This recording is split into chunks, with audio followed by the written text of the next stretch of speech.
Meni o'tmishim bilan solishtirmang. Men endi u yerda yashamayapman. Har bir insonning orqasida bir tarix bor. Xatolari, yiqilishlari, adashgan yo'llari bilan. Ammo o'tmish faqat saboq uchun. Uni hadeb yuzga solish odamni ortga tortishdan boshqa narsa emas. Inson o'zini o'zgartirishi mumkin. Alloh kechirgan bo'lsa, odamlar ham kechira bilishi kerak.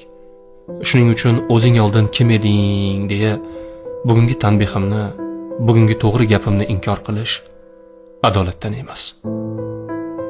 O'tmishda adashgan odam bugun eng to'g'ri so'zlovchi bo'lishi mumkin. Chunki u yiqilib ko'rgan, og'riqni tatib ko'rgan. U qayta turib hayotning qadrini chuqurroq tushungan.